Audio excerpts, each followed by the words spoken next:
Hey everybody, welcome back to Reason and Theology. Your host Michael on a Saturday afternoon, joined by Dave Gordon here. We're discussing, is it time for the TLM to go? This is based on an article that you just put together. And before we dive into that, let me just ask you, how you doing? I'm doing well, Michael. How are you? Doing good. It's been a little while since we've spoken on video. I want to say maybe a couple months or so. So it's good to see you. Since I'm mic'd up, yeah, it's nice to see you too. Thanks for having me on. Yeah, I was really glad to do that episode because it was when, if I recall correctly, we were talking about the necessity of obedience to the hierarchy, which is a topic that it seems a lot of people are very hesitant to do these days. I see what you did there with the segue. Yeah, it's very much related to this very topic in your article, which I appreciated. You posted this with Where Peter Is just the other day. And tell us a little bit about it. Sure. I mean, I just make the case in conformity with the magisterium, in conformity with Paul VI, John Paul II, and even Benedict himself. Really, if you inspect the finer details of Summorum Pontificum and the letter that accompanies it, that it is now time that we have the one form of the Roman Rite, which is the Novus Ordo. And I make that case magisterially, just reading the magisterial documents, the conciliar documents in a hermeneutic of trust, because we have an alternate magisterium that has essentially set itself up within the church. And that's the dissenting podcaster class. You know, that's what I like to call them. And people are going to them to get their facts about what happened with the conciliar reforms, as opposed to going to say like Paul VI or John Paul II or John the 23rd even, who obviously started the council, who called the council. And instead of going to them and being like, Paul VI, why did you do these reforms? Why did you make these reforms? Why did you see fit to revise the TLM that we've had since, Trent and Quo Primum with Pius V? Well, why did you seek to do that instead of going to him and letting him explain it, which he does in great detail in Missale Romanum from 1969? People are like, you know what? I'm going to go listen to my favorite schismatic podcaster and see his conspiracy theories that he's peddling without actual, academically sourced footnotes, responsibly sourced footnotes. It's hearsay from the book that he's trying to publish to make, $1 million so he can finance his pool or whatever. Yeah, one thing that I think that we could do better on the traditional end of the spectrum is provide sources. A lot of these claims, you'll notice, aren't often substantiated. Let me ask you about this, because I agree long term, there needs to really be one form of the Roman Rite. It doesn't really make a whole lot of sense to have extraordinary form, ordinary form. It makes sense to have one form as it was in the preconciliar era. Now, I understand that there's different uses and stuff like that, the Anglican use. I'm just talking about, it makes more sense to have the approach that we had in the preconciliar era, where there was one form of the Roman Rite in the sense that we're discussing here. So I see that making sense long term as a strategy. You don't want to have this long term where you got these two forms. However, is now really the best time? Because the ordinary form isn't being done very well, and it could use a facelift. Even with what was officially promulgated, there could be a reform of the reform, right? And I think that reform needs to go back a little bit closer to the preconciliar Roman Rite form. However, that's not where we're at. It hasn't been given that facelift that it needs, and it's just not, in a lot of cases, being celebrated in the way that it should. There's a lot of abuses. So given that that is the case right now, is it best right now to phase out the extraordinary form when the ordinary form hasn't really been fixed yet? Yes, absolutely. And here's why. First of all, let me preface this with, I love Benedict XVI. I have a devotion to him. I think he's a brilliant theologian. I've always been a Benedict XVI fan. I really have. And I'm Obviously, what was sacred for previous generations, we have to hold sacred. No one here is saying, oh, the TLM is evil. The TLM is bad. The TLM isn't beautiful. The TLM is beautiful. It's sanctified a great number of people, and it's essentially been around since Gregory the Great. We've had it for many, many, many, many years, and it's produced countless saints. It's beautiful. It's edifying. It's a tremendous channel of grace. So what we're saying here, obviously, is in no way an attack on the TLM, and that's how it's received. We've become so polarized that whenever you're like, you try and make a nuanced point that needs to be made, mind you. And there aren't a lot of people who want to make this point because, first of all, the money's not there. You know, people, right. Yeah, that's something that needs to be said. It's really unpopular to say this. And so you only have a few people who actually care about the truth and actually are doing the new evangelization, not the new grift, but the new evangelization, and who are getting this message out there, who will say it.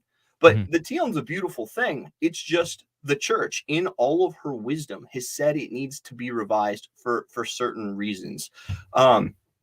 And why does it need to be now? Why should we start phasing it out now when there are so many abuses, so many despicable abuses in the Novus Ordo?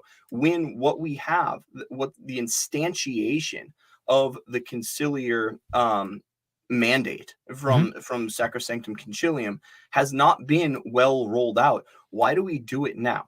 Number one, because there's an increasing polarization, and what happened with Summorum is essentially backfiring. So Pope Benedict XVI with Summorum, he issued it for a few reasons. It's not just a univariate, it's multivariate. But one of the things he thought was that the old rite and the new rite were going to have a mutual enrichment. Right. And that is completely backfired. So he thought that we're going to integrate a lot of what was good and maybe was changed too abruptly from the old rite. He thought we would take that and it would have kind of an osmosis into the new rite. And that's not happening at all. What's actually happening is the opposite. We're getting a polarization in the church where people who are devotees of the old rite, who like it for its beauty, for its reverence, because it takes itself quite seriously, and it should. We're having them go into their corner of the church and be, essentially just cornered off, separated from the rest of the faithful. And then we're having the lib caths at the Our Lady of the Suburbs parishes going to their churches and, singing the horrible tambourine music and receiving like the Eucharist in dirty gravy stained sweatpants on the hand and walking halfway through the church before putting it into their mouth. That's what we've had. So instead of the people who are the faithful, who do care about tradition, who do care about reverence, who do care about really understanding the magisterium, understanding the history of the liturgy, the beauty of the liturgy, those people are essentially making themselves pariahs. They're taking all their gifts and what they can give to enrich the church over to the TLM parishes, and they're not bringing that to enrich the Novus Ordo parishes. So we're having this increasing essentially polarization and irreverence between the two, and that's not good for the church. Now, and I get what you're saying. I think what you're indicating is that if it was phased out, the TLM, and those people presumably went to ordinary form parishes rather than becoming sedevacantists or going Eastern Orthodox or something like that, you would say that influx would help give a facelift to the liturgy is what it sounds like. 100%. Now I hear that, and that's true. I do believe that is true. I also think on the other end, however, that the greater burden to giving a facelift, I think, is actually on the hierarchy rather than the influx of good Catholics into the ordinary form parishes. I agree with what you're saying, but I think that if you had the Pope promulgate through legislation a better reform of the reform, something that was a little bit closer to the extraordinary form in some elements, while preserving the good developments that have come and the good restorations that have come in the ordinary form, So preserving those good things, but also bringing it a little bit closer to the extraordinary form in some areas that we probably shouldn't have deviated from. If he did that through legislation, and if the church engaged in better church discipline for those engaging in liturgical abuses, I think that a lot of those people who gravitate to the extraordinary form would just by default automatically gravitate towards the ordinary form anyway. So it seems like if the magisterium took the lead here in a better implementation of the reform and better discipline, that would fix the other issues where people are just gravitating to the extraordinary form. What do you think about that? Yeah, I definitely the magisterium has been aloof. It has been too indifferent, and it has not been as assertive as it should be, and that would go a really long way. But that's the situation that we're facing. Yeah. I think we do have to operate within this reality, while at the same time calling. This is the proper application of these canons in canon law that you hear abused so much by people like, yeah, well, we get to voice as the laity dissent from the magisterium and make known our concerns to our pastors by being like, Vatican II is a false council.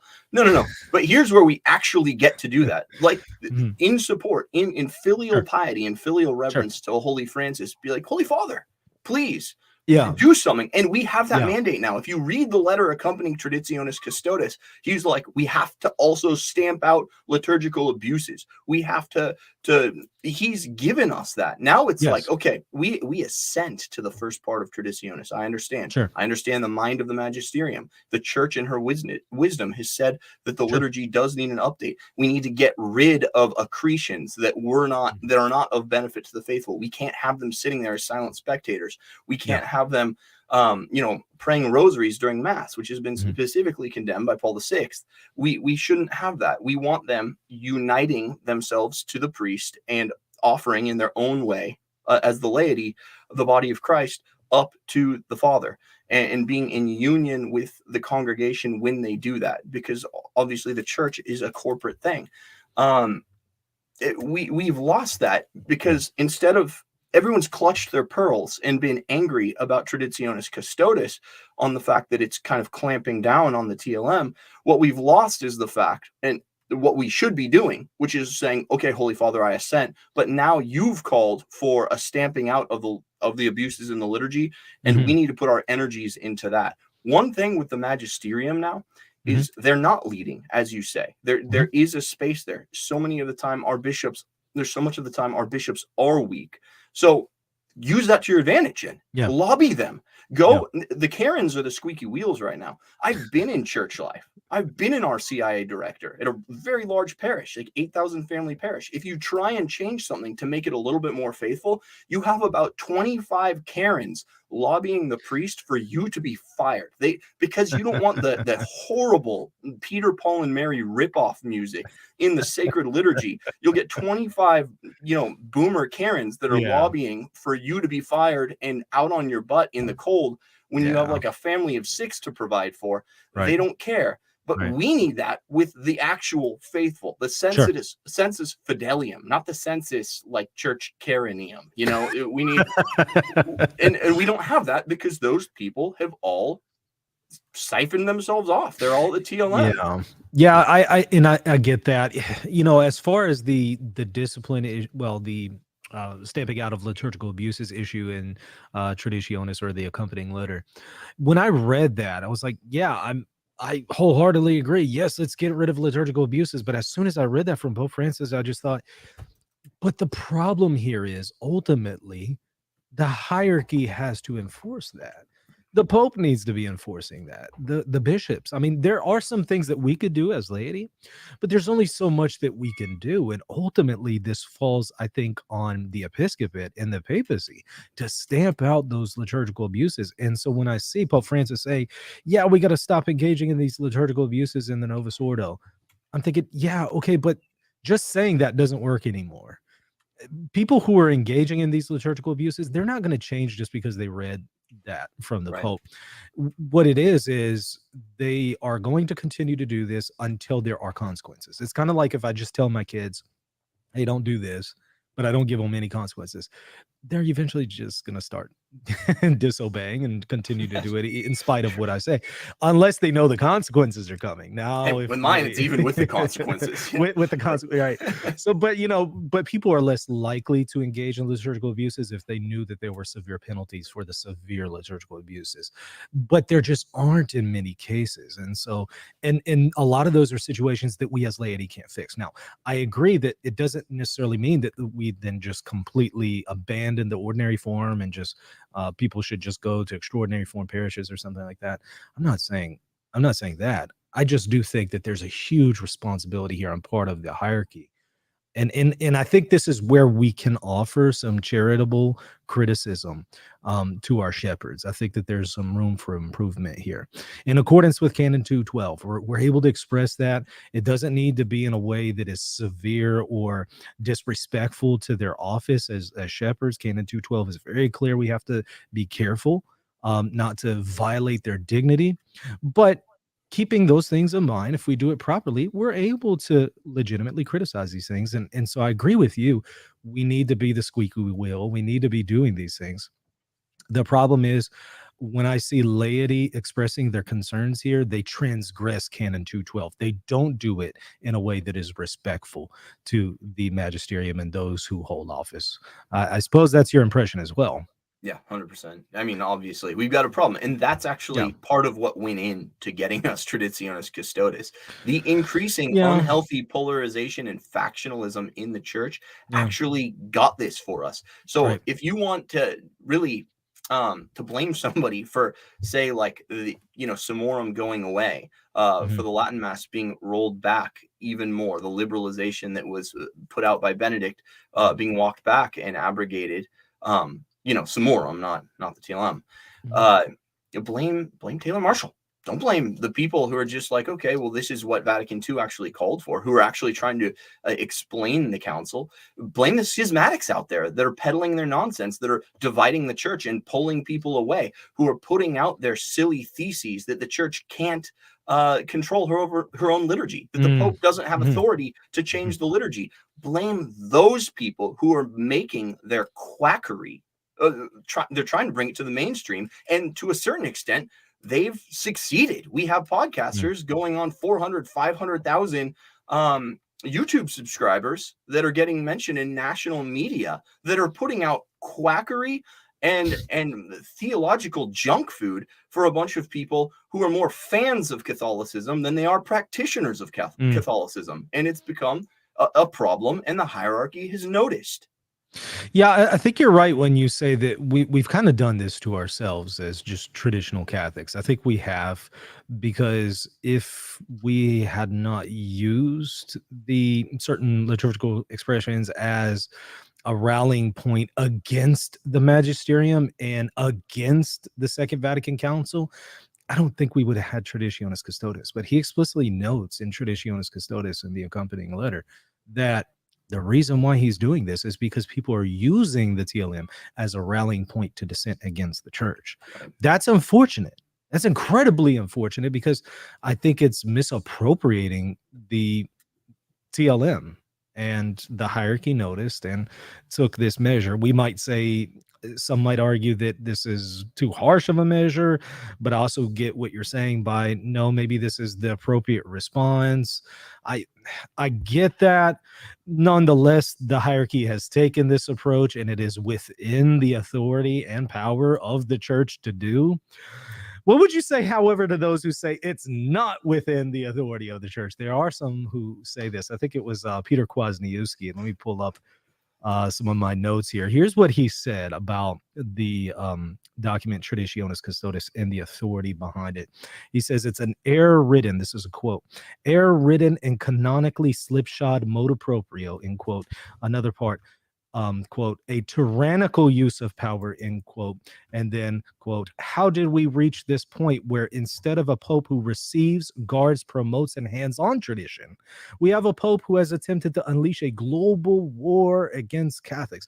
What do you think about that? This idea that Traditionis Custodes is not guarding tradition, but is a war against Catholics, and in fact is something that is error-ridden and canonically slipshod? Seems like one is saying, hey, Pope doesn't have the authority to do this. What do you think? Right. I mean, we have Benedict XVI that explicitly refutes this idea. Benedict XVI, if you read a Ratzinger report, talks about there is nothing traditional about rejecting the council. The real traditionalists in the church are the one that accept the council. You can't be a traditionalist and say, I dissent from a valid ecumenical council of the church. No, what you are is a Protestant who's an antiquarian. What you are is a Protestant who is really, really attached to certain changeable, albeit, antiquated and old traditions. And in many cases, beautiful traditions. But nevertheless, you are using your own authority to deviate from what the church has said, guided by the Holy Spirit. And that's the mark of the ecumenical council. That's what the theologians have noted from the beginning of the church. The mark of the ecumenical council is that it's guided by the Holy Spirit in a special way, and it's shepherded by Christ himself. So it's funny. Again, I go back to this notion that I referenced earlier about we have set up a lay magisterium. It's like, cool, Peter Kwasniewski. You know what's missing from your argument? Citations to the magisterium, citations to real authority, because this is a church. The church is a monarchy. You have all these monarchists who LARP out and are like, America should have a king, but they don't even recognize that the church should have a king, and that king, or that prime minister, really, who's sitting in for the king, who's the face of the king on earth, the Pope, they're not recognizing his power.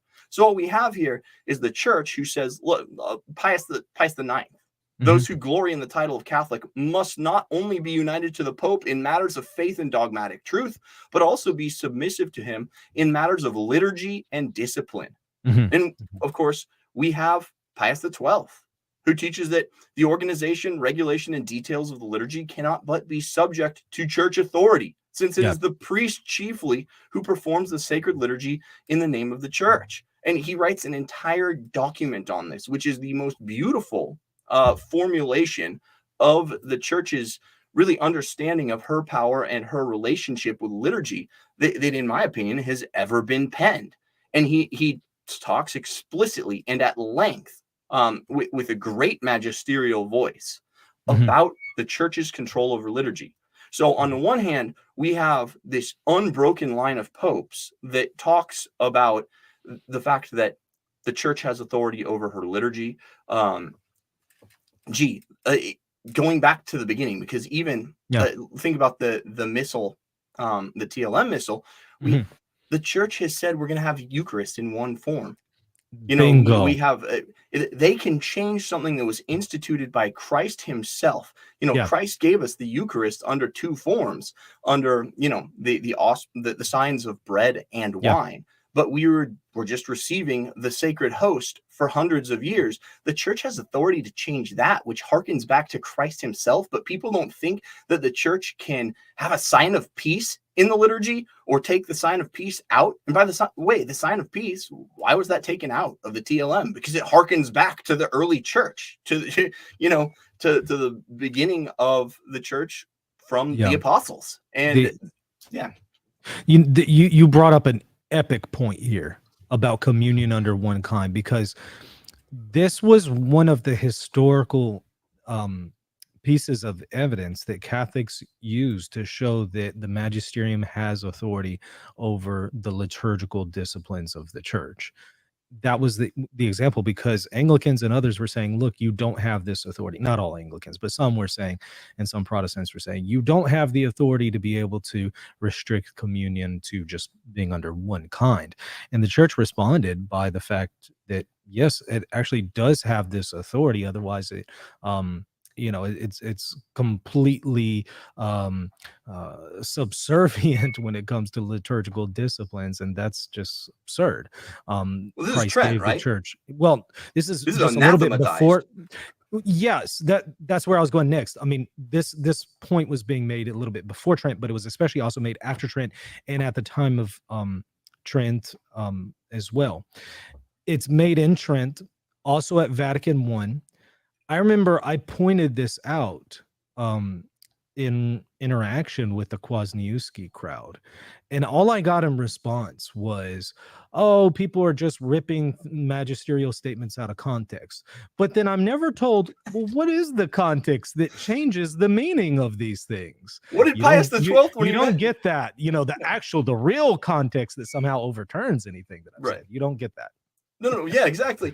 Pius the 12th, he prattled on for several paragraphs on it. And we're to the point when I'm writing this piece that I put up on where Peter is, it's like, oh, I can't even get all this in there in a form that's digestible prose, or else it's going to be one big long block quote. Like, that's how much he spoke about it. That's quote out of context.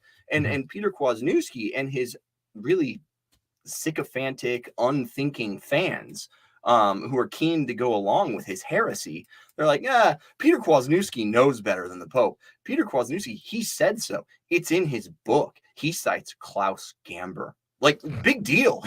Notice what's not in his book. References to the magisterium that support what he's saying. He's trying to distinguish it sometimes. And he'll try and make a reference to the magisterium to distinguish what he said, or to safeguard what he said from magisterial statements that obviously condemn what he's saying. That's the only time you're really going to see him referencing the magisterium. Everything else is dubious theologians. Yeah. He's crafting an argument from dubious theologians and his own kind of ignorant read of church history as a philosopher, not a theologian, a philosopher.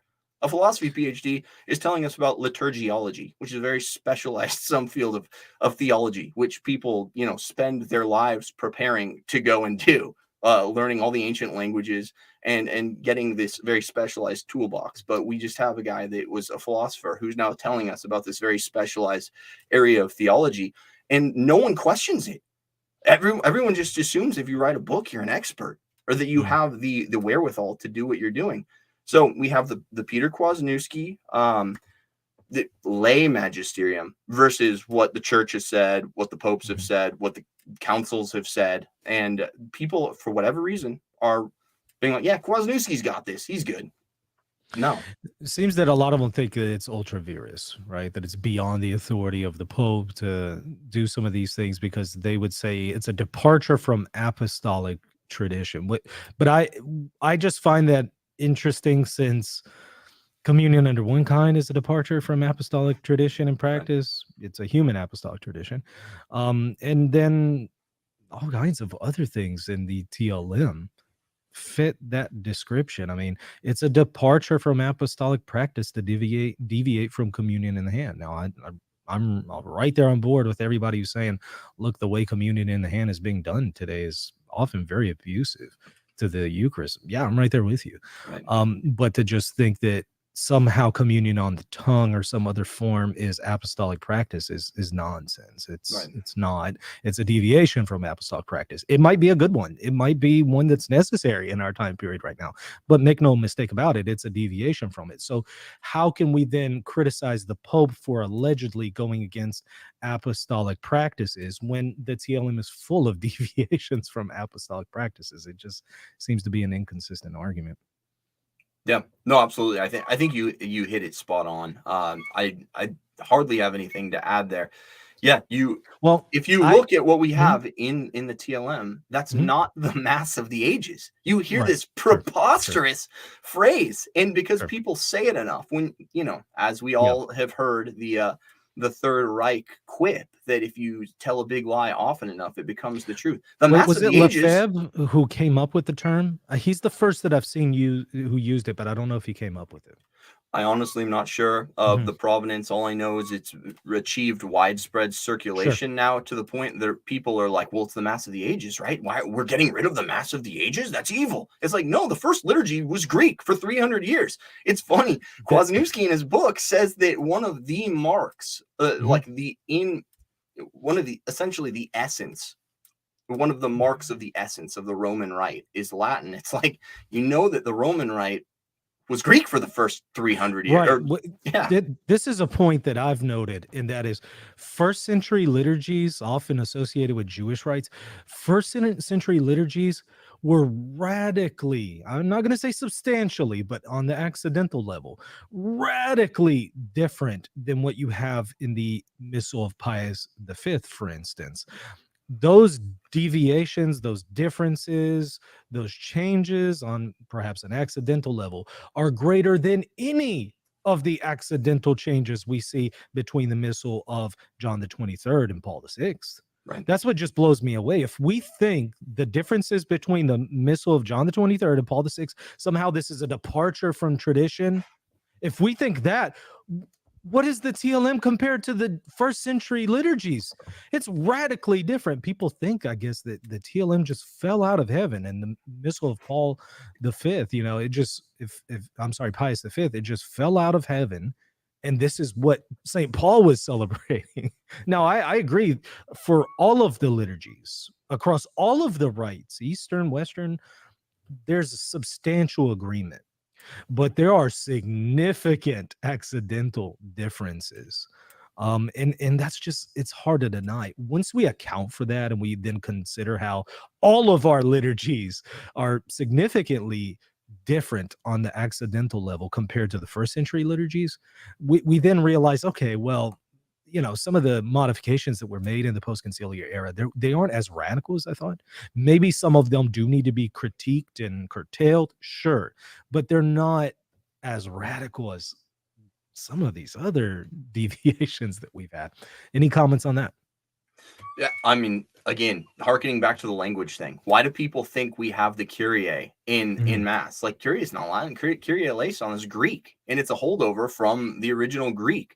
And if you read liturgical history, liturgical scholarship, yeah, what you have is something that is very much more like a communal feel and a communal sacrifice. And you do have a greater emphasis on the liturgy of the words. People are just stunningly ignorant about this. You know, that was how the canon of scripture, how we get it, is because they would get up there and they would read certain epistles. Yeah. And that was one of the vetting mechanisms that the church actually used in formulating the canon of scripture, was this used in early liturgy. So there was a greater emphasis on the liturgy of the word. You are getting things that people can, you know, understand, not, you know, the Latin that very few people are equipped to understand, say today, but you do have this great emphasis on the readings, on the liturgy of the word as preparation for the liturgy of the Eucharist. And even the Eucharistic form has somewhat has changed, because you did have not more have of a Roman canon in the first century. There's no evidence for the Roman canon being in the first century that I've ever seen. I'd love to see some evidence for it.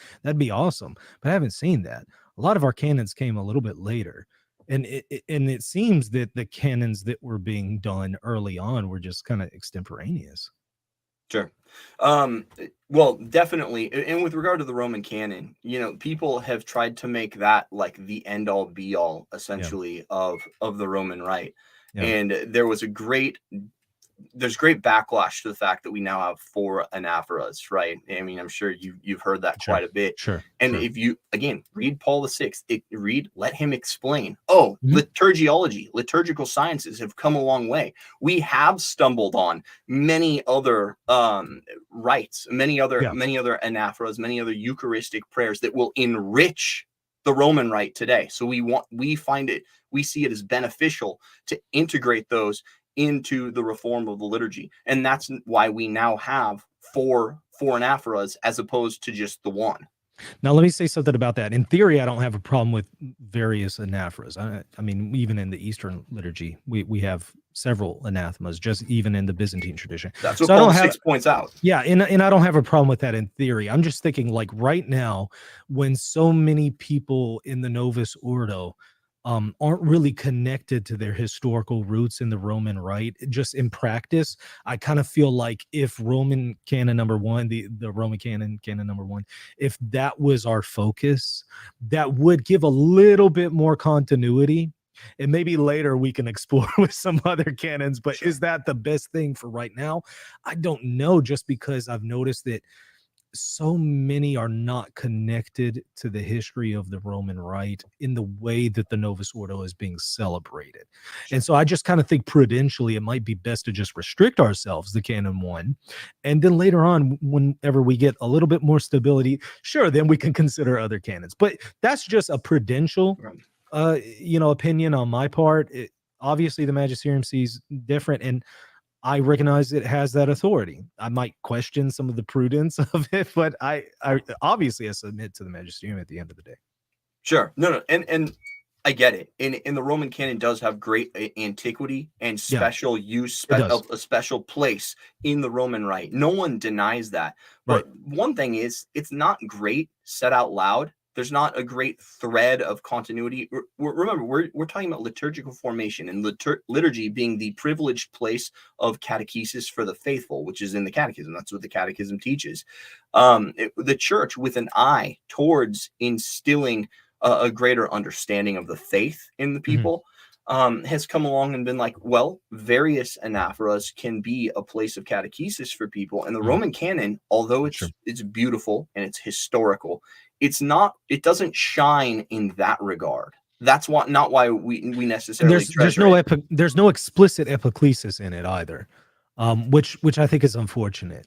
I understand you even have Byzantine theologians in the post-schism era trying to say that, well, there's an implicit epiclesis here. Yeah, it's maybe implicit, but wouldn't it be nice to have something explicit? I think so. Sure, and that's what the church has said. And my study of liturgy is basic. So I'm just, as a son of the church, I say, like, yes, I see what Paul VI has said, and I receive it in a hermeneutic of trust. He said, we've gone through the Vatican archives. We've improved in our methods. We found and translated more documents from the East. We've come a long way. And now Holy Mother Church is saying that this is what's going to be good for the faithful. And as a member of the faithful, I have to look to my shepherd and say, yes, I assent. I hear your call and I assent to it. That's our duty as laymen. And it's funny, we're both guys with a theology background. And for Pete's sake, I was trying to do my PhD in liturgical theology. Like, that's where I was going with my master's degree.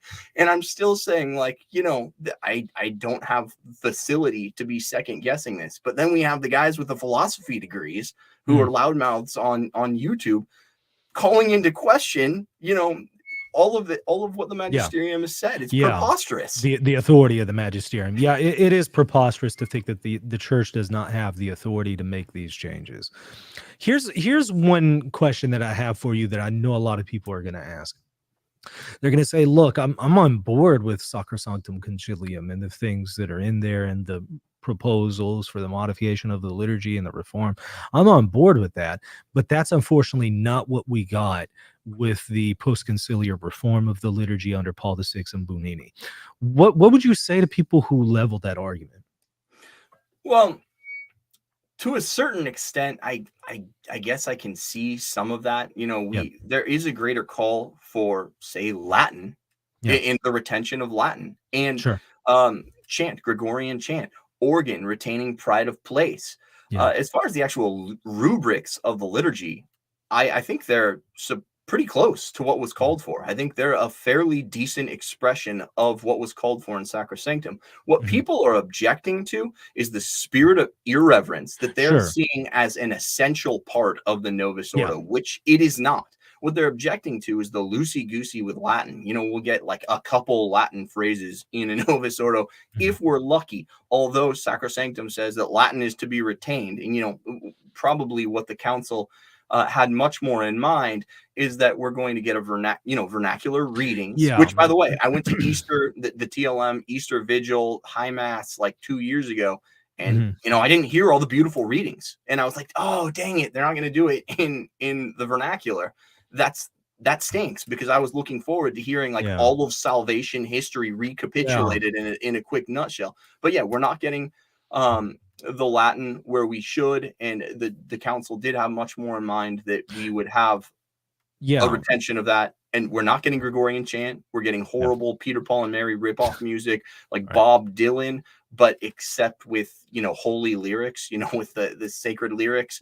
And It reminds me of some of the Protestant liturgical services as far as the hymns and songs that I used to, be a part of when I was Protestant. So yeah, it's something I always roll my eyes at whenever I hear it. I just like, come on, we have a better tradition than this. But what people don't understand is that this is on the bishops. Like the incorporation of Latin, that's not from the council. That's not even their thing. Now That's the local council, what the council did say, however, is the Episcopal conferences have the authority to determine the extent of the vernacular that they'll adopt.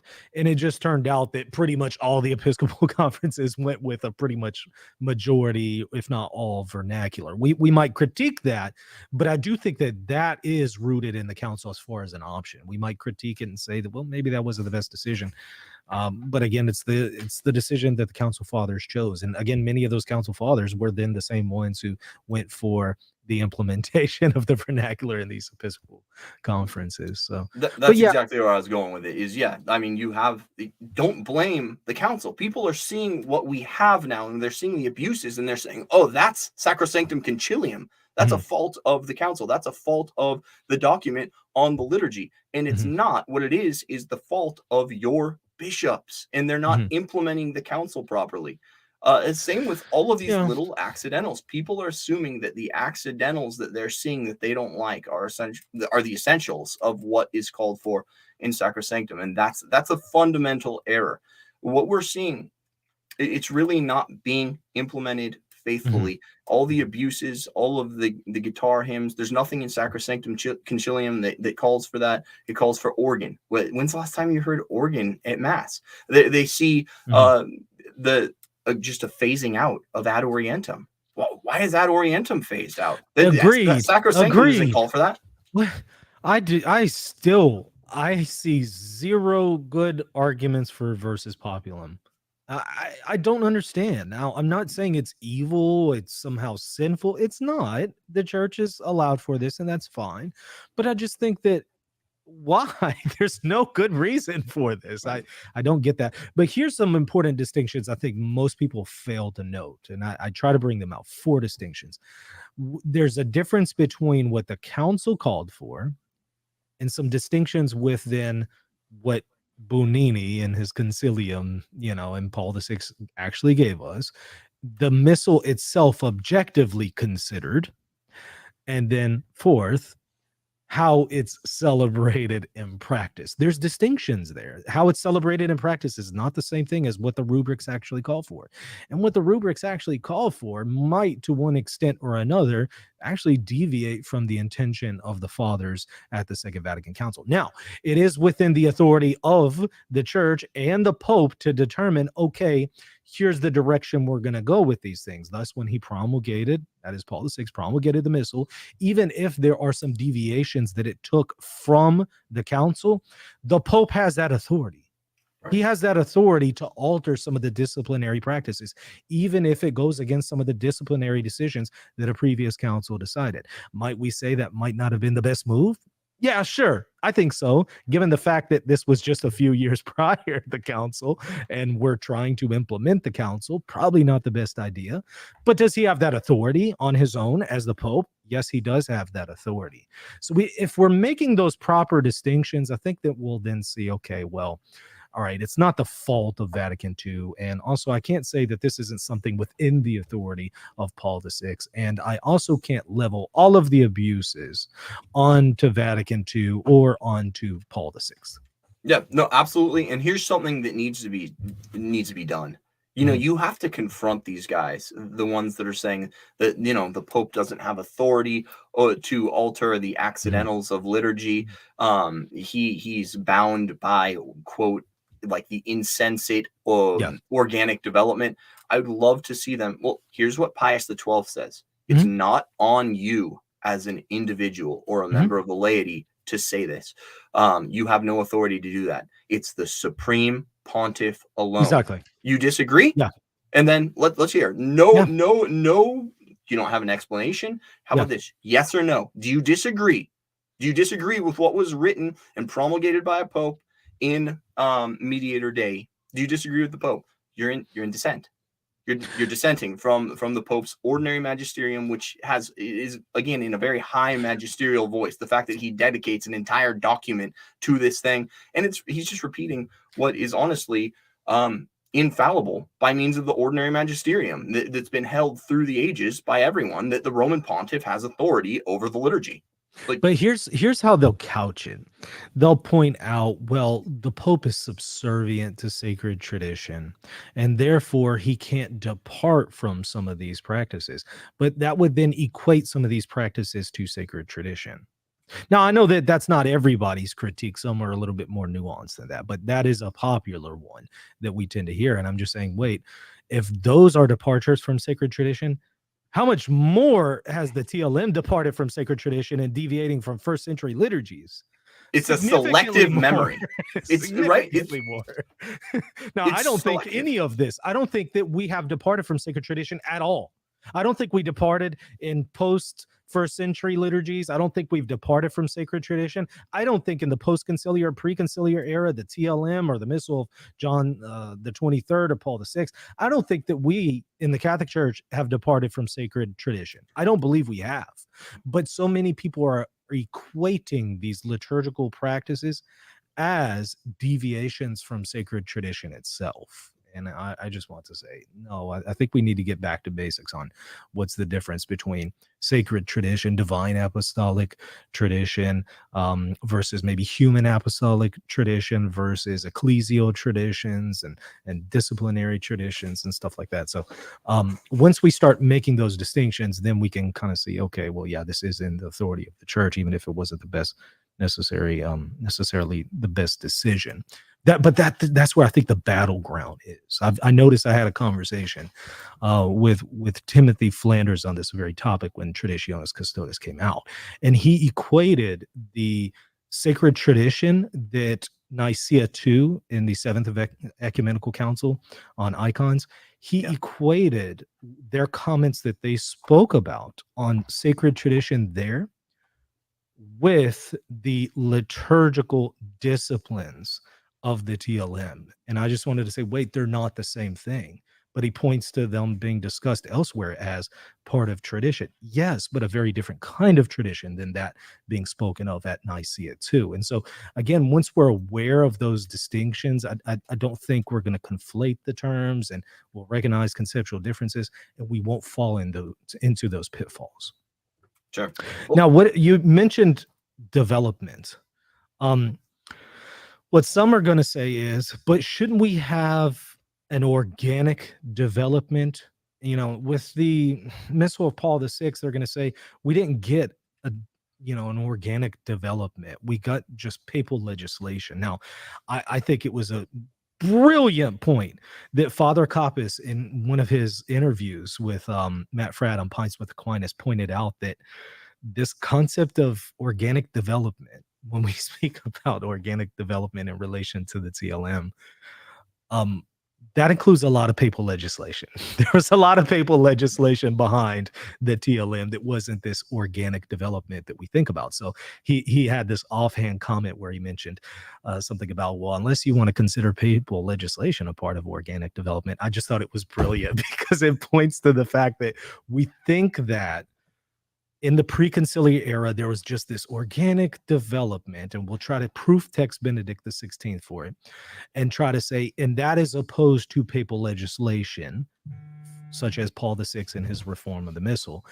But in fact, there were plenty of alterations and developments made to the TLM through papal legislation, and we're considering that organic development in the pre-conciliar period. So those are my thoughts on it. What do you think about this distinction between papal legislation, organic development? What are your thoughts? Sure. First of all, I'd like to go back to, it's a selective memory, and this is what I was starting to say, is that people are going back to the 8th century and being like, yep, we can't deviate from organic development after, this is this TLM form, something that is starting to look a lot like the TLM. It's semi-recognizable to the TLM that's from the Missal, of Pius V.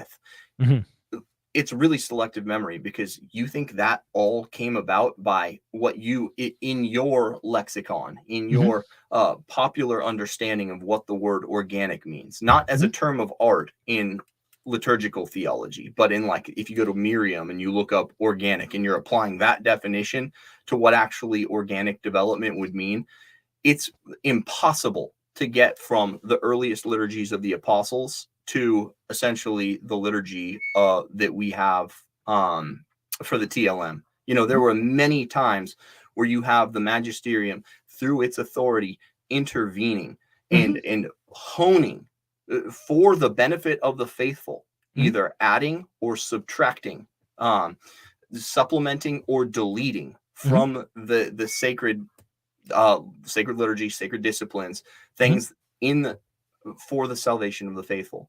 And that's just a fact. You don't just get there through like some process of actually like taking things on gradually, necessarily, and it coming together as if we're almost personifying liturgy. Like liturgy is an object. It's not a subject, right? It's something that's acted upon. It's not something that acts itself. And the fact is, we're treating it like it's a subject where it's reaching out and grabbing things where it sees the faithful need to develop, where it sees the faithful need shepherding. It's the other way around. It's the magisterium has been making tweaks here and there. It's been subtracting. It's been adding. It's been getting rid of useless repetitions or adding useless repetitions. And so it's all under the authority of the church. And let's get back to basics. Like, the tradition, there's nothing. Scripture is traditional, right? And we see Peter has the keys. Peter has the keys to the kingdom, and what he binds will be bound. So let's go back to basic things. We know this is under the Petrine charge, and it's his prerogative, his authority. And yes, so we've gotten to the TLM through subtractions, additions, changes in language. You know, all the Latin fetishists, we are fetishizing Latin at this point.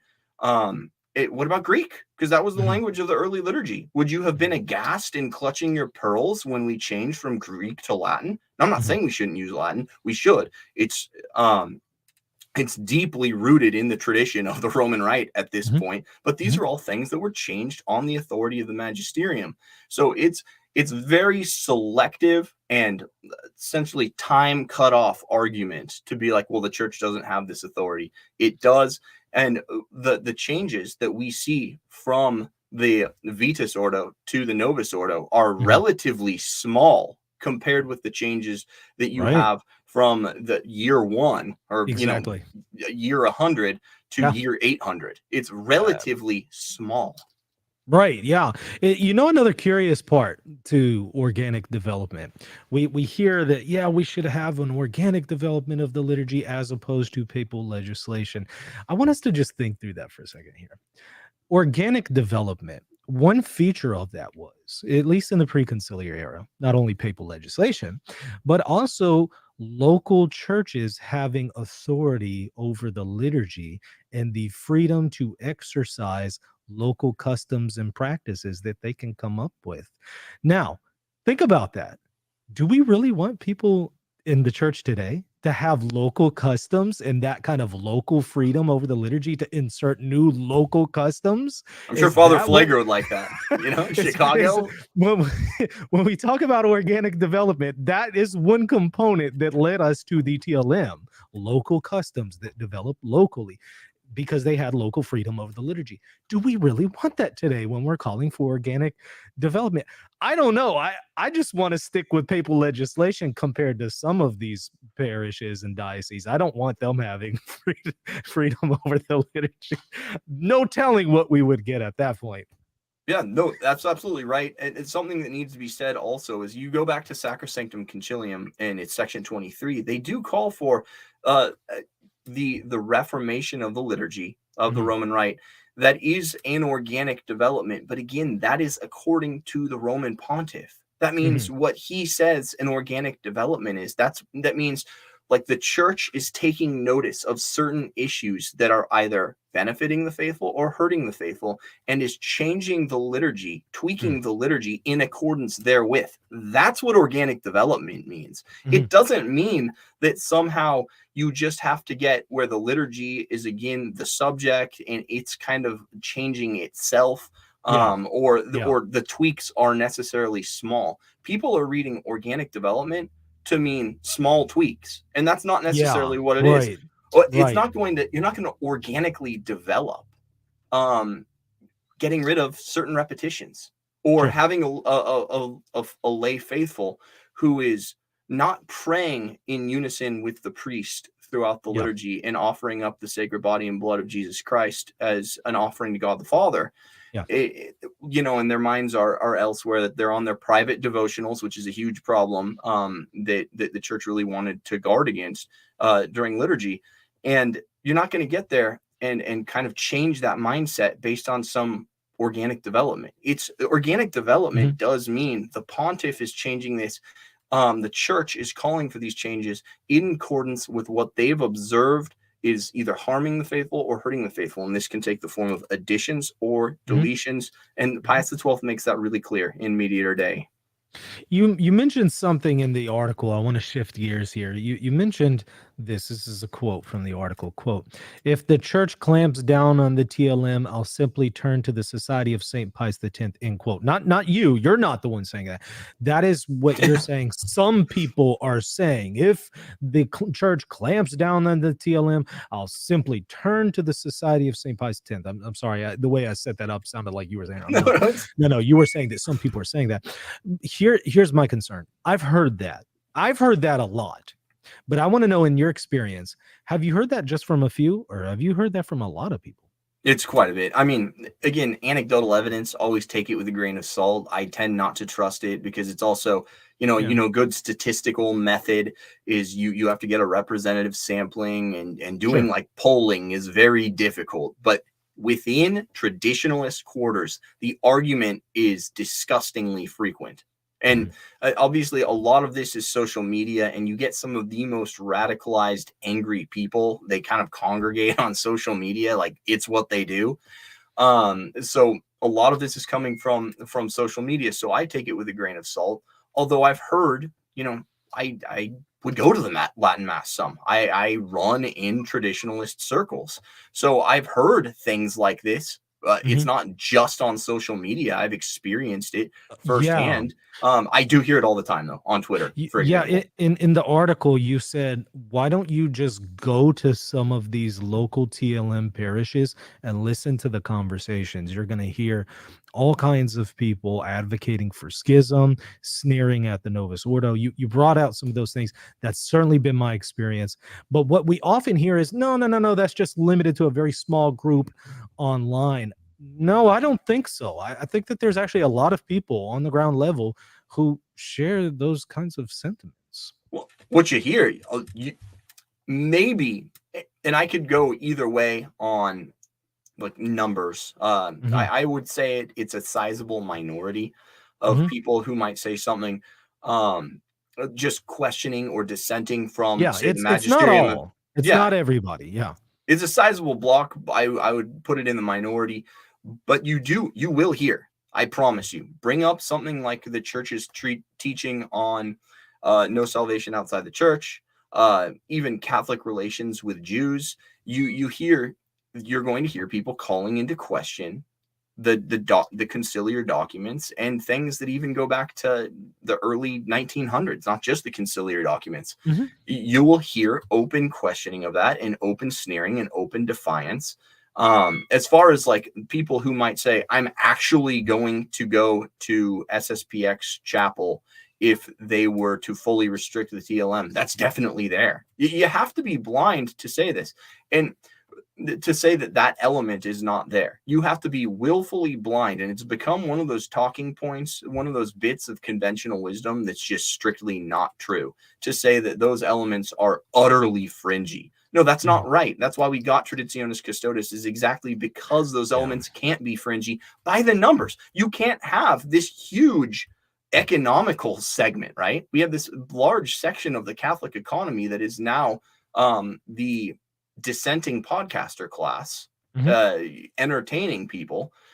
You can't have that, and they wouldn't have a viable business model if a large segment of traditionalist people didn't embrace their schismatic or quasi-schismatic mindset. So I definitely think there's something to it. It's not as marginal as people would have us believe. It's a significant issue, and it's only growing. It's metastasizing within the church because we have it's very outspoken and vocal segment of people, and they're advocating for their bad ideas, their poor theology that they're learning from online philosophers. You mentioned one other thing. By the way, I want to call everybody to go ahead and send in your chat questions. Make sure to put them to @Reason and Theology. We'll do our best to interact with them. All right. One more question here while we're waiting on chat questions.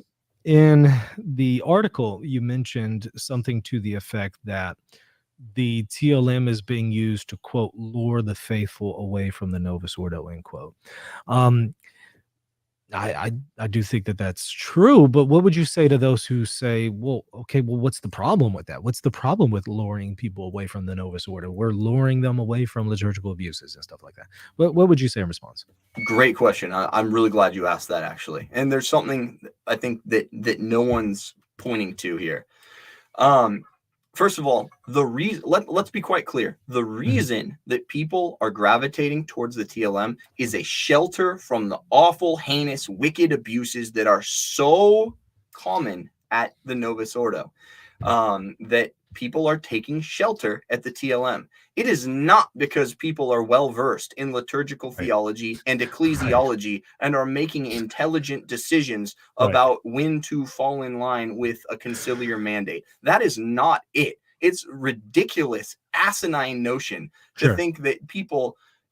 You see the level of discourse online. These are not theologians that are doing this. These are, and I mean this in a best way, not a condescending way. These are simple people, most of them of goodwill, who simply want to see the liturgy afforded the due reverence, afforded due care, due concern, due solemnity, and they're sheltering at the TLM. And this is precisely what Benedict XVI says in Summorum Pontificum. He's like, okay, the number of people that are attached to this old rite are it's going to be few. He didn't anticipate it like metastasizing and becoming bigger, because he's like, you have to have a knowledge of Latin. It's like, okay, guys, we have theology degrees. We've studied Latin. I still don't, I don't have facility enough to perfectly follow along with the Latin that's being said at the TLM.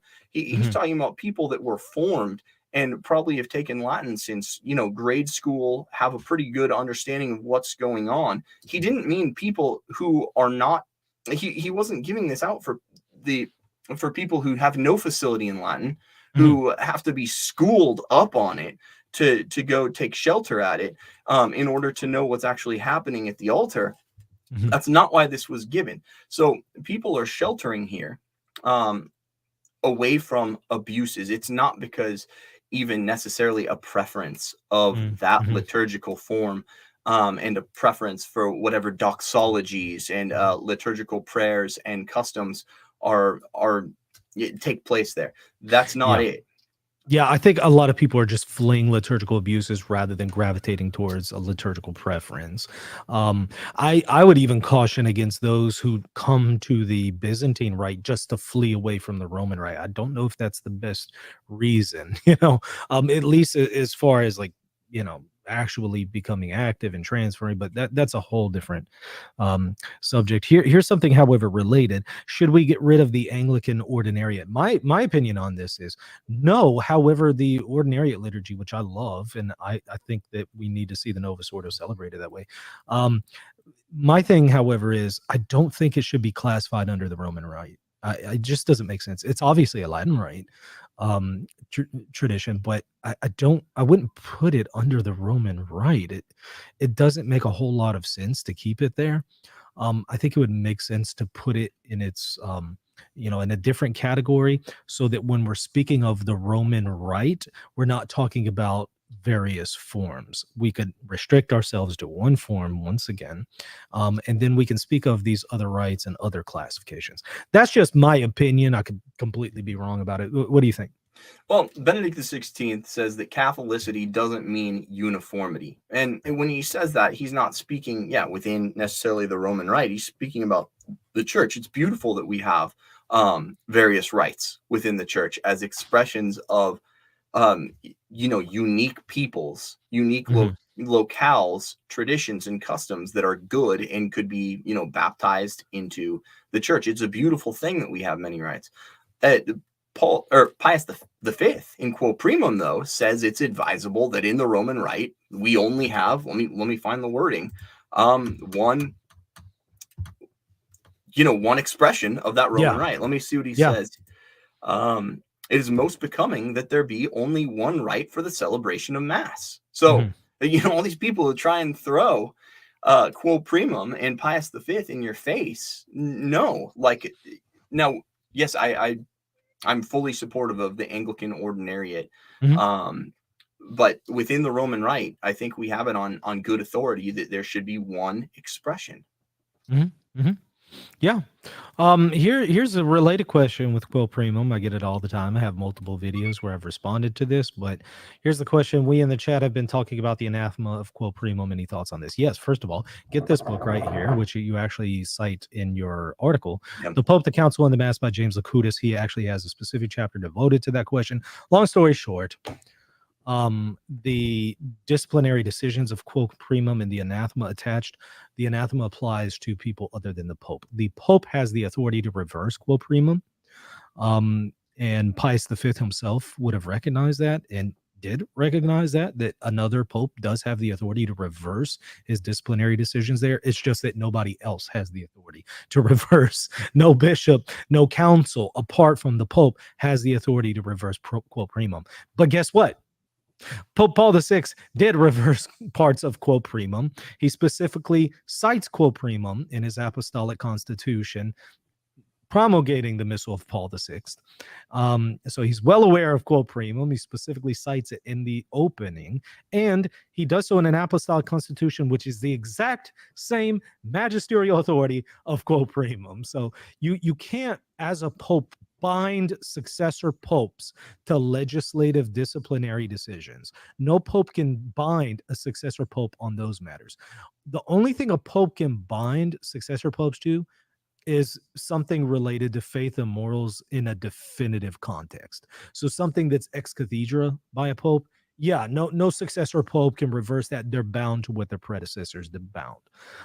But in the case of liturgical disciplines, those are not.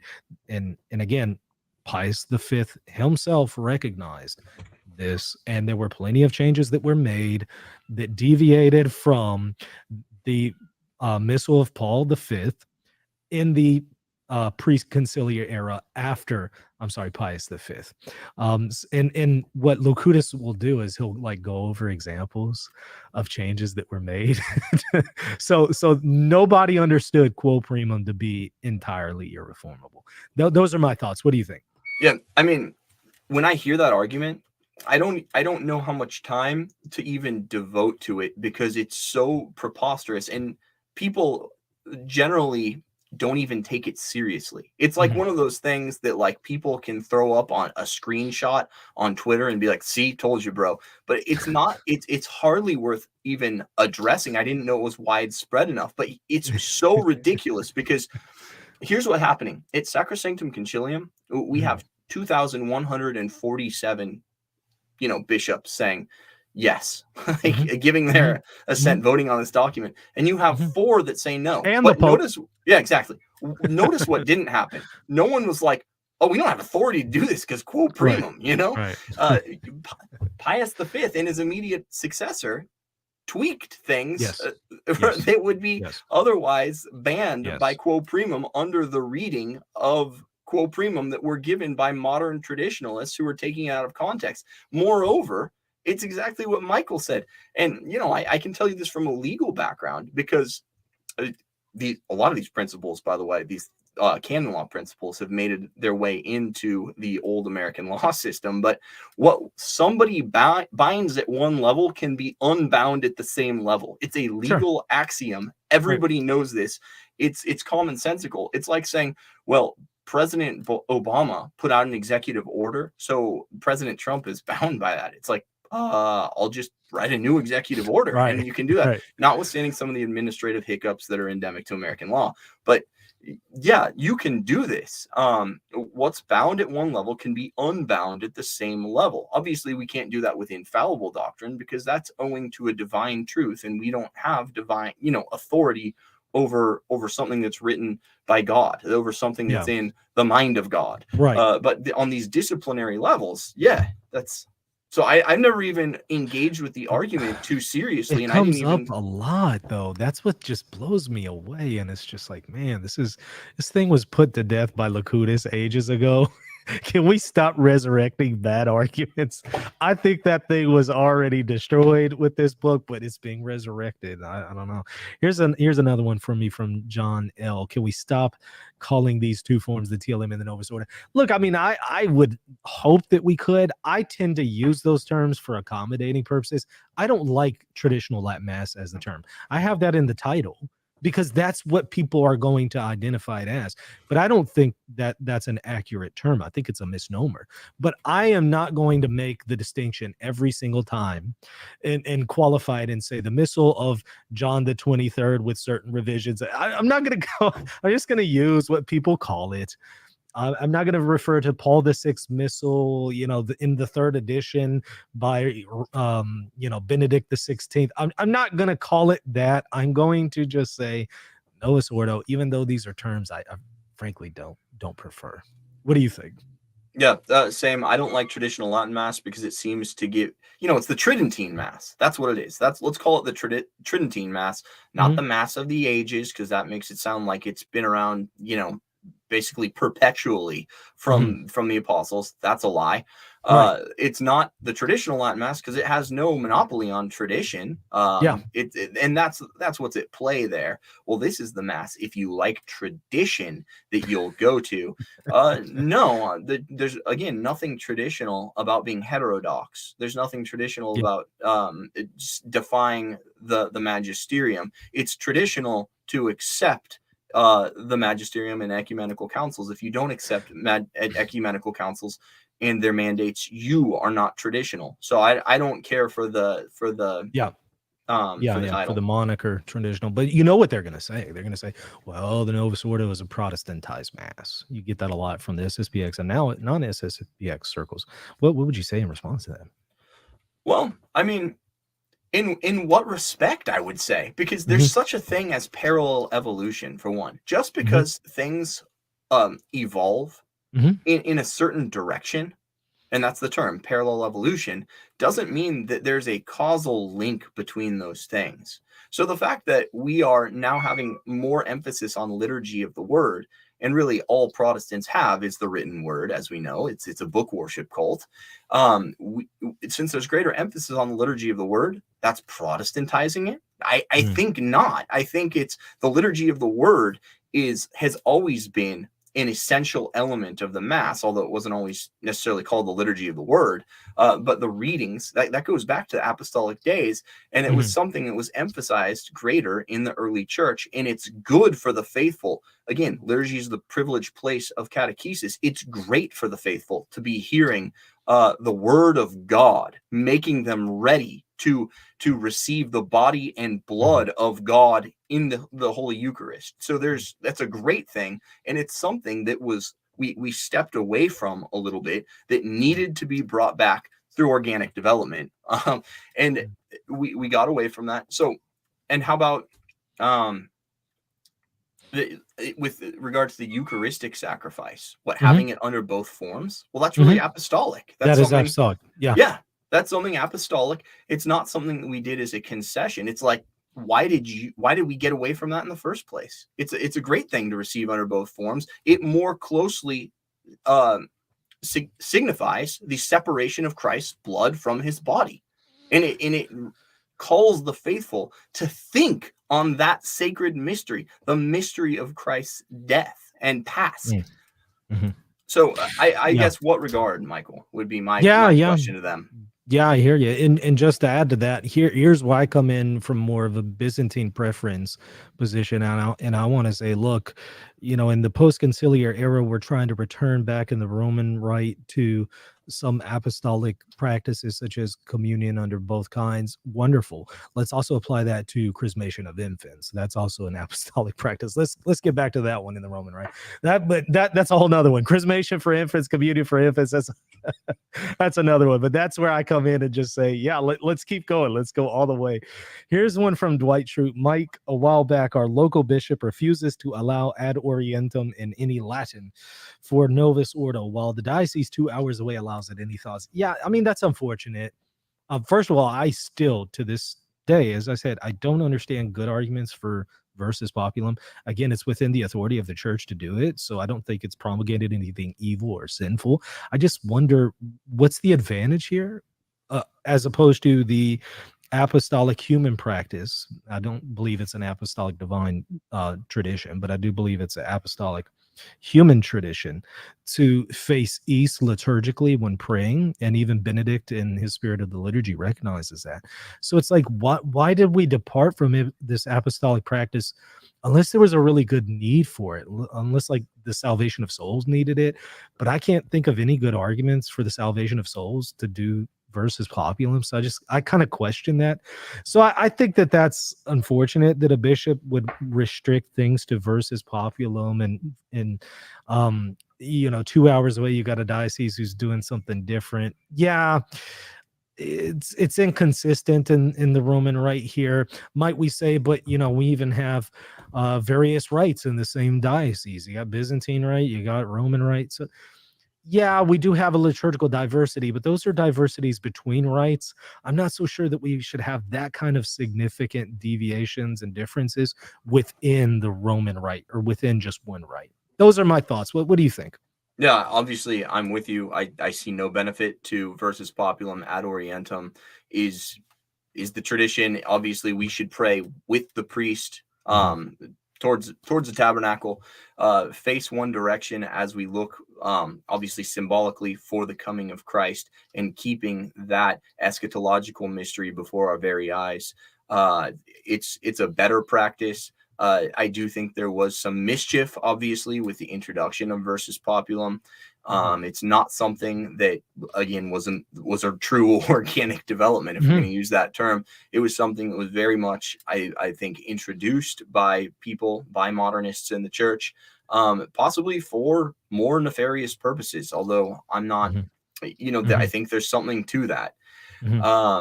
I wish that we could go back to ad orientem, and it's not something, again, that is part and parcel of the council, that we should step away from ad orientem. Read sacrosanctum. It's not in there. People have come, it's sad that people have come to associate certain, what do I want to say? Nuanced, certain acts as associated with the council when they are in fact not. Certain deviations are associated with the council when they're not associated with the council in actuality, and that's a shame. Yeah, there was another question here for me about isn't all dogma ex cathedra? No, there are plenty of dogmas that were not taught ex cathedra.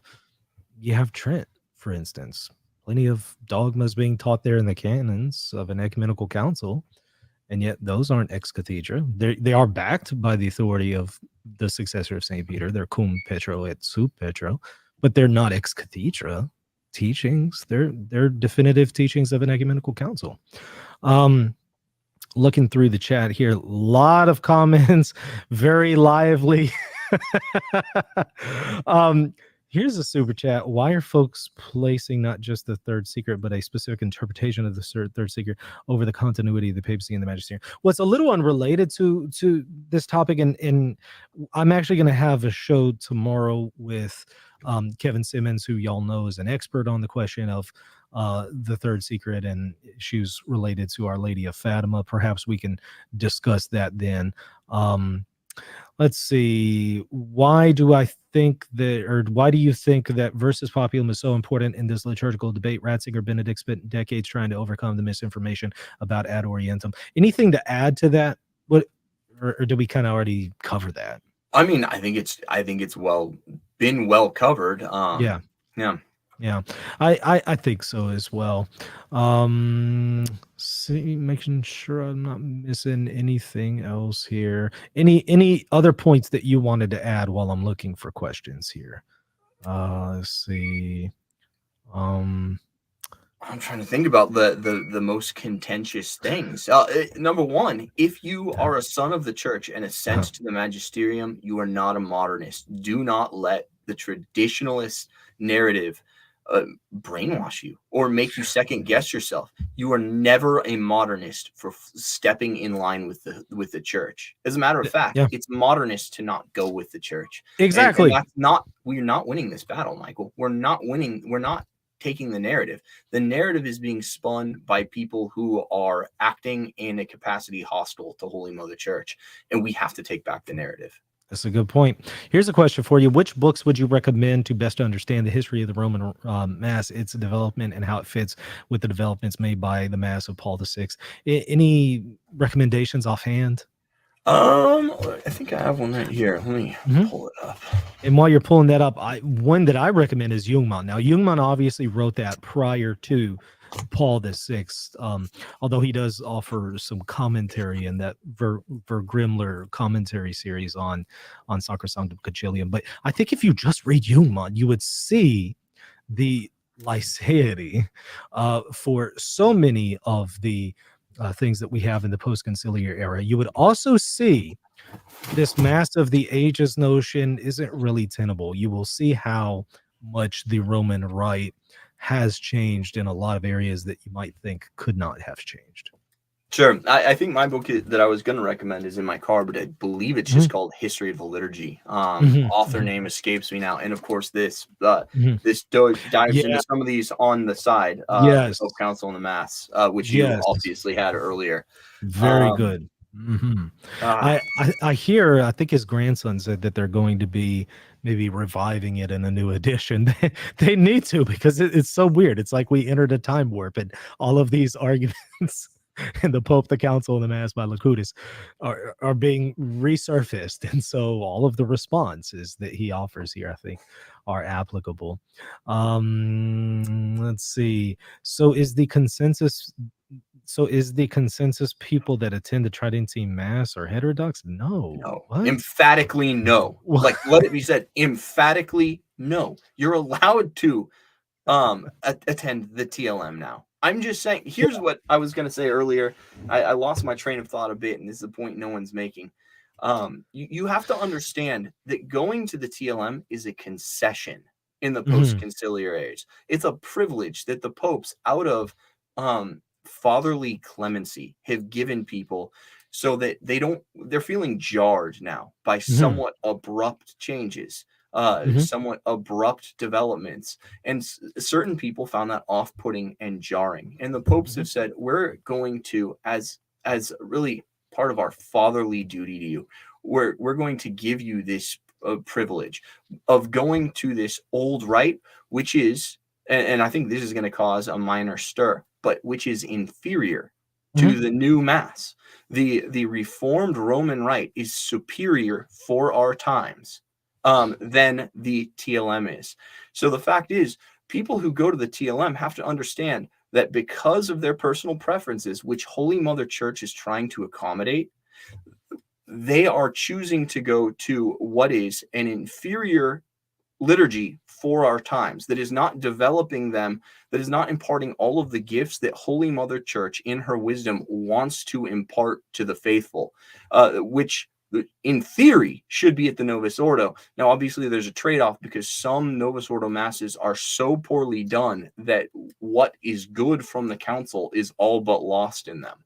But one of the things that we should have to say is, like, yes, I understand this is an accommodation for me, for my personal issues, to meet me where I'm at in my faith life.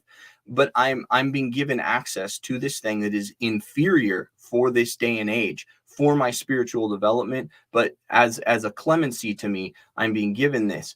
But you're still allowed to attend. Traditionis Custodes didn't anathematize people who opt to attend. It's still a beautiful thing. It's still a font of graces. It's still an august and reverent and great liturgy. It's just not the one that Holy Mother Church says that is best to attend now. Yeah, I mean, we could never say that the TLM is somehow heterodox. No, I know some Orthodox who would say that, but I think they are wrong.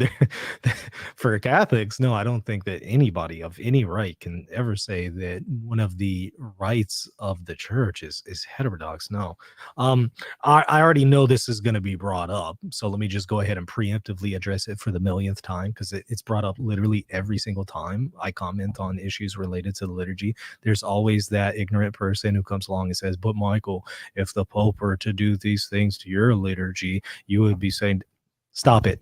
I say the exact same thing to Byzantine Catholics. I say the exact same thing. I also believe that the Pope has the exact same authority over the other liturgies. The church has the same authority over all of its rites according to Trent and Vatican I. I'm consistent across the board. I would say the exact same thing if this were an issue with the Byzantines. And by the way, this has happened somewhat with the Byzantines. There have been things that the Pope has altered liturgically and disciplinary for the East. Moreover, I was saying all of these things when I was in the Roman Rite. So people will say, "Oh, you can do that whenever you're comfortable in these Eastern liturgy."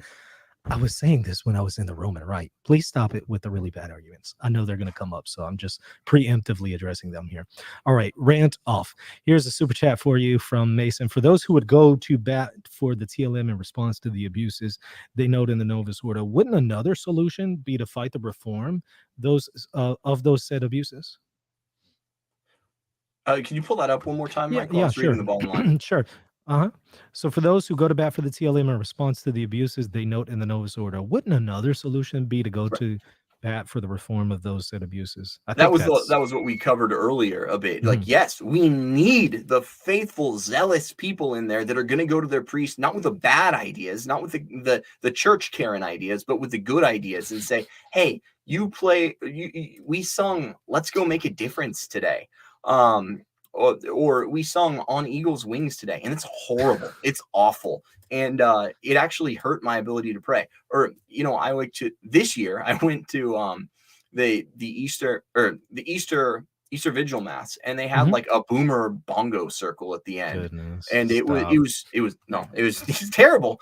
You have to be part of the crowd that's like, that was disruptive to me. It happened after I received the Eucharist. It interfered with my ability to pray. It wasn't consonant with the solemnity of the Paschal sacrifice. It was all wrong. Don't do this thing. Stop it. And people complain about how weak the magisterium is, but and even priests and prelates are. Like, use that then to your advantage. Yes, they are. I've worked in parish life. They're quite weak and they're quite susceptible to suggestion. But then be the squeaky wheel that gets the grease. You have to understand your surroundings. You have to understand what your environment is and work based on that environment. So we have squishy, malleable priests. Lean on them then. Be the one that is forming them, not the silent, passive passenger that is getting pulled along with the church Karen's horrible ideas. The church Karens. Oh goodness. Yeah, I have so much to say about those.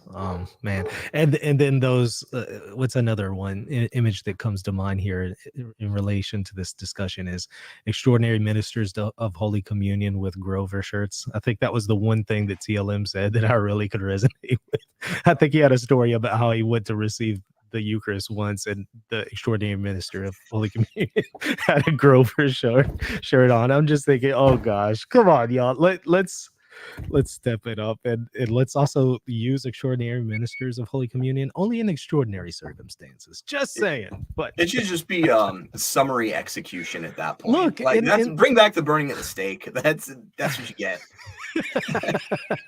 Look, it's just like they're so unnecessary in the vast majority of cases. I've seen huge services in the Byzantine tradition where it's literally just one priest administering communion and almost everybody communes. And it didn't take much longer than if you had 100, extraordinary ministers of Holy Communion serving. It just, the difference in time isn't really there. So it's like, why are we doing this? I don't know. That's Somebody the said, bad form of active participation. Active yeah, participation means that we need to have people who don't even understand, the real yeah. presence, doling out the Eucharist as if it's Oh Triscuits. gosh, please. I know. Look, I tell the story about the time where I was using a paten, for a person who was giving the Eucharist, and it was an extraordinary minister of Holy Communion, and it was female extraordinary minister of Holy Communion. And she kept looking at me as I was, placing the paten under the person's chin every time that they would go to receive the Eucharist. She kept looking at me like, what are you doing? And she finally asked, what are you doing? What is that? And I had to explain to her what a paten was. And I was just blown away that you're an extraordinary minister of Holy Communion and you don't know what a paten is. Stop it. You don't need to be here. Get out of the way. You don't need to be involved if you don't know what a paten is. Goodbye. But that's the kind of stuff that we're dealing with. And I think that that's the kind of stuff that people see and they're reacting against. So they then gravitate towards the TLM. I understand why it's happening. If we fix the problems in the Novus Ordo, the vast majority of people wouldn't see these issues. They wouldn't have those contentions. They wouldn't feel like the Eucharist is being disrespected all the time. So they wouldn't really see a need for the TLM if we just do things right in the Novus Ordo. Well, the answer is there too, and I plan on writing a follow-up piece. Actually, I have a lot of it written. I just cut it for length because no one's going to read a 10,000-word article. But the answer is that second part of Traditionis Custodes, where we do take a stand on the abuses, and instead of acting against the magisterium's desires, then we are going to begin to act for the magisterium in accord with the magisterium. We're not fighting them. We're not swimming upstream. We're swimming downstream with the magisterium, and we're saying, because Paul VI said there should be no deviation from liturgical rubrics. John Paul II has called on people to get a better catechesis for what happened with the liturgical reforms, to educate themselves and to be educated on what happened with the liturgical forms and why they were a good thing.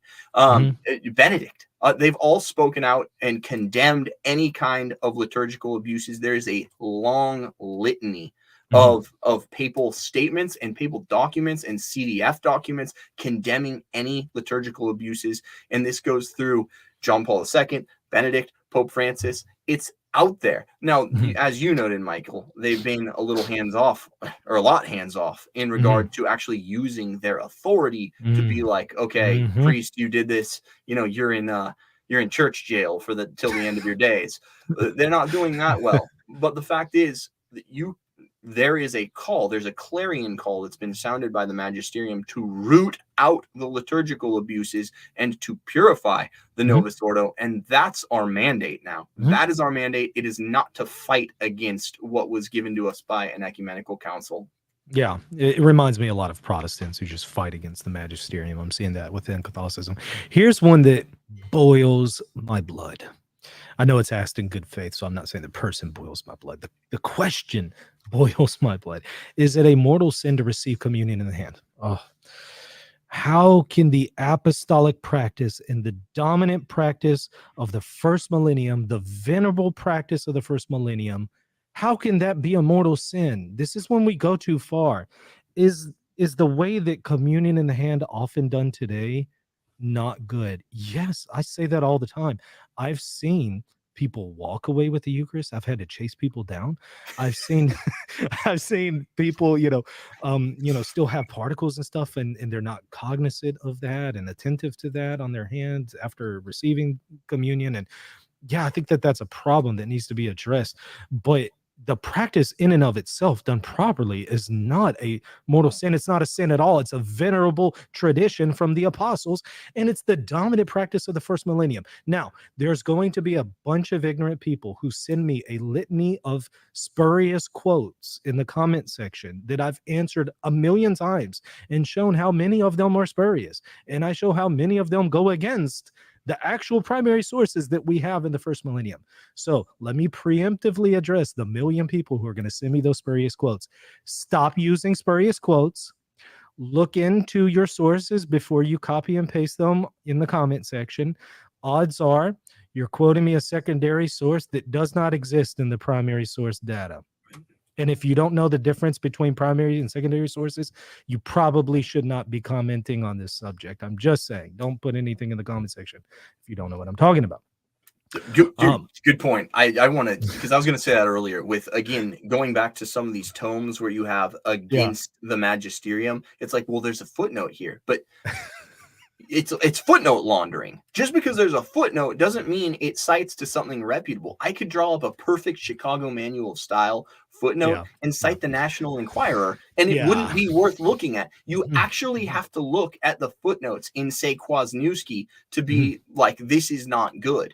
And if you, I wouldn't sell yourself short on this one. I would say, Michael, go back to the presentation you did. Was it 2 months ago? Which knocked the ball out of the park on the question of communion in the hand. Like, is it probably, it's a superior development to receive on the tongue? Yes, I believe it is. I receive on the tongue and kneeling. I think everybody should. It's inherently superior, or not.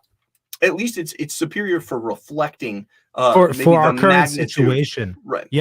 The magnitude and the gravity and the beauty, and according due reverence to the Holy Eucharist. But is it, you disabused everybody of all the silliness that's going on. Is it a mortal sin? No, of course not. It can't be, because what was sacred for people at one time, and it's a quote from Benedict the 16th in the letter accompanying Summorum that people have actually weaponized against the new mass. But it applies really well to this question, as you've noted. It's what was sacred. And Pius XII talks about this too, by the way, in Mediator Dei. What was sacred for one group of Christians in the early days cannot be unsacred today. But that doesn't mean that a newer thing can't develop and be superior. Sure. I think that, frankly, in the Roman Rite, kneeling it on the tongue is just a better practice, at the very least, for our current context. I think it's just a better practice.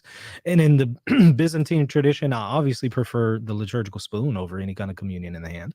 So the East has also deviated from the apostolic practice on this matter, and I'm fine with that. I think that the liturgical spoon is a very good practice, and I prefer that over communion in the hand. But I will never say that communion in the hand is somehow illegitimate or sinful or something like that.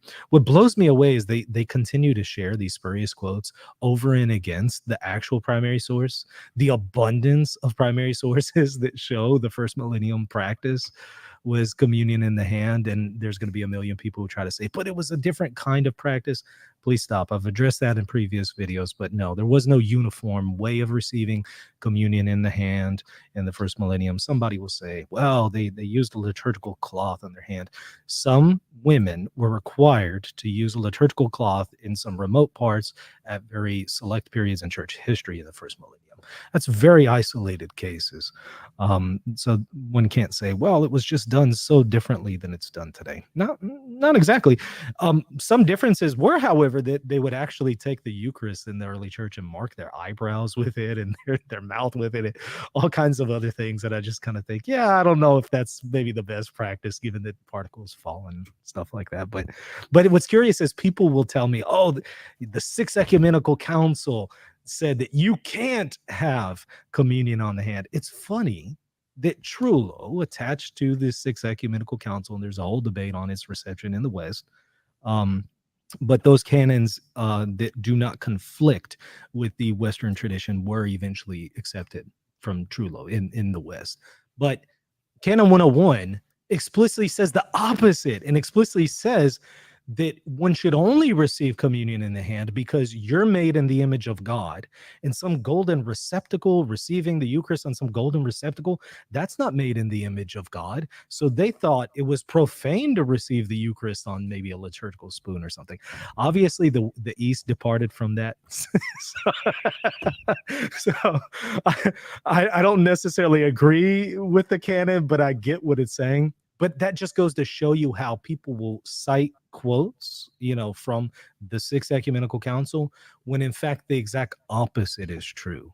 So I have to preemptively add that qualification, because there's going to be a million people who try to ding me on that point and cite to me spurious quotes. Wrapping it up here. Here is a super chat. Is there any confidence that without a strong papal mandate, the good reforms in the Novus Ordo will be applied in individual dioceses? Yeah, what do you think about that? That's my friend Abel, by the way. So what's up, Abel? How you doing? Can you pull up the question one more time? Sure. Confidence that without a strong. No, there's not. I think it's quite clear, right? Just studying what's happened historically. And I think this is something that John the 23rd said. He thought the church was in a healthier place when the council was called than it actually was. I think there was a bit of an oversight there, where the John the 23rd and Paul the 6th thought, like, oh, this is going to be okay. And there was this confidence that was undue to the circumstances, to the actual historical situation in which the council found itself.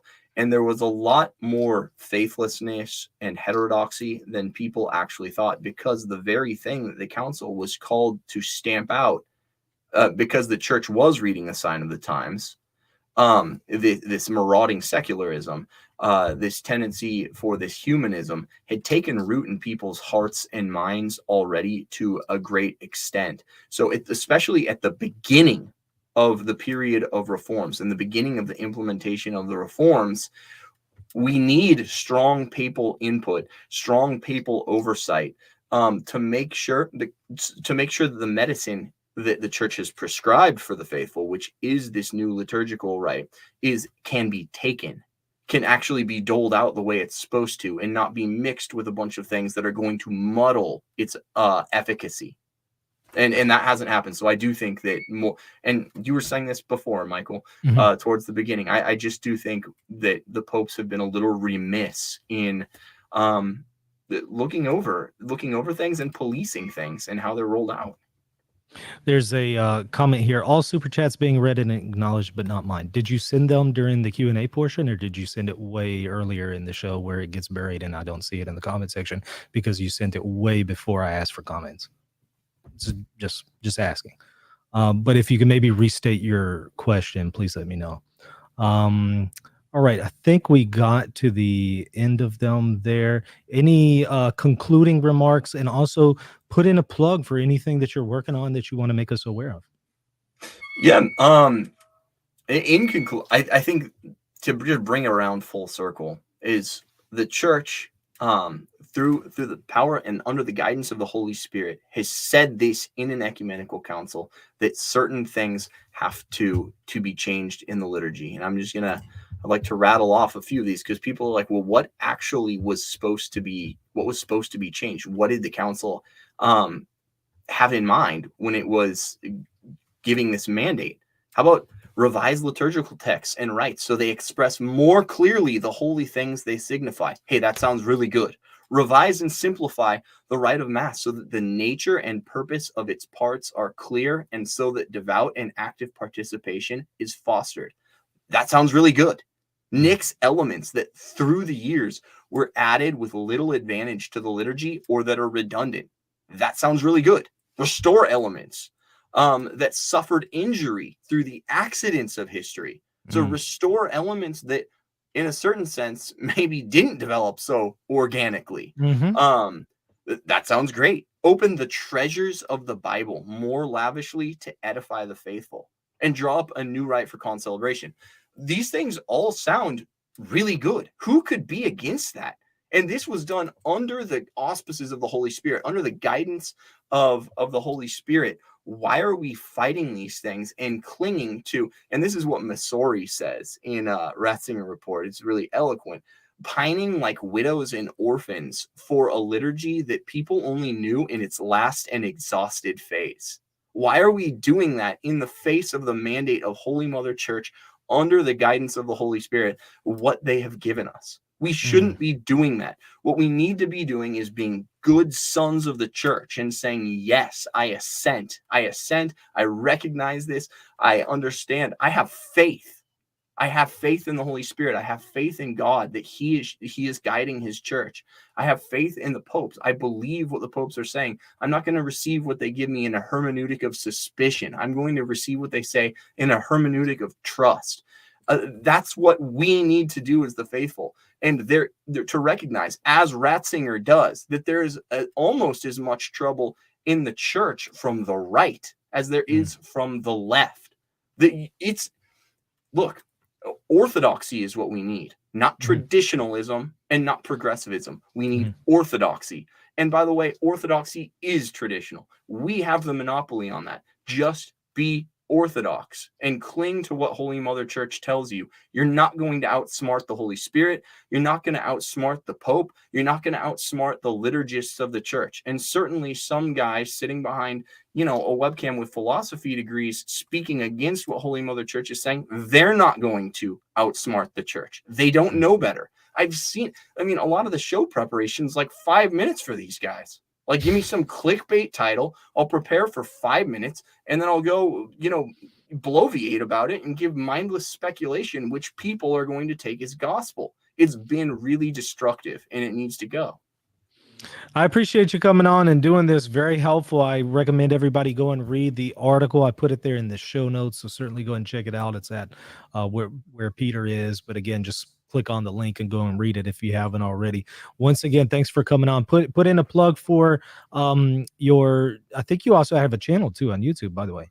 Yeah, I do. Yeah. I don't really post regularly. I'm going to get back to it with 6 kids, and I have to write the book, and then just being busy with work stuff. It's so hard to get, to produce regular content. I admire what you do so much, honestly. And we're in a really close place theologically. I feel real affinity for what you say. So you're out there fighting these fights, and especially with the ecclesiology, which is your specialty. It's so relevant to so much of what's going on. I'd like to be there, but in certain ways, I'm like, Lofton's got it covered. I wish I could say that about somebody else and let them take the hit, because I'm tired. I'm tired of this. I'd rather talk about other things, but it's like, gosh, I feel an obligation to discuss these things because I'm just not seeing enough engagement with them. So it's like, I know I need to say something. So I end up talking about this stuff and engaging it, even though frankly, I would just prefer to talk about other things. 100%. but it's what the situation calls for these days. So that's right. I kicked this can down the road. I was going to write this right when Traditionis actually came out. And because I knew that the bad takes were going to win the day. Yeah. I just didn't have the time to do it. And so I kicked the can down the road a little bit and finally, found some time to get this done. And it was out of obligation. Like, I don't want to weigh in because I know people are going to be like, I want you to die. Can you please die soon because you disagree with me on the liturgy? And also your family is ugly. Like, I don't want to deal with it. I honestly don't. It's a pain in my butt, but I did it out of, honestly, I waded in because out of love for the church and out of a duty of service. So that's the final comment. I'm working on my book. It will come out eventually on You Can't Be a Christian Feminist. I'm just busy. We were talking about this on the phone. Busyness and life and kids and Y'all believe me, I know how that goes. But anyways, thanks for coming on and doing this. Really appreciate your time and really enjoy the chat. I think it was very productive and very helpful. Everybody hit that like button and the subscribe button if you haven't already. Also check me out, patreon.com/reason and theology if you want to support me. See you later. God bless. Is it possible that ancient aliens created other ancient aliens? Ancient alien theorists say yes. But then, is it also possible that ancient aliens created the ancient alien theorists? And are the ancient aliens and ancient alien theorists led by the Vatican, headed by the Pope? Ancient alien theorists and certain unnamed Catholic YouTubers say yes. Tired of Catholic shows that peddle conspiracy theories that sound like something out of an Ancient Aliens episode? Check out Reason and Theology for a more reasonable take.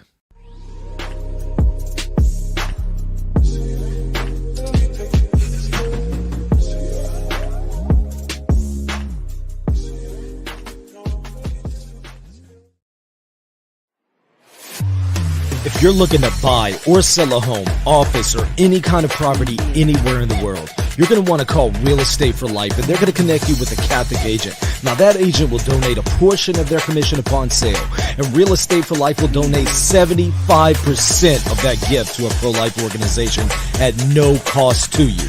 Call Real Estate for Life at 1-877-LIFE-US1 or text them 248-431-1440. If you care about the pro-life cause, call them now.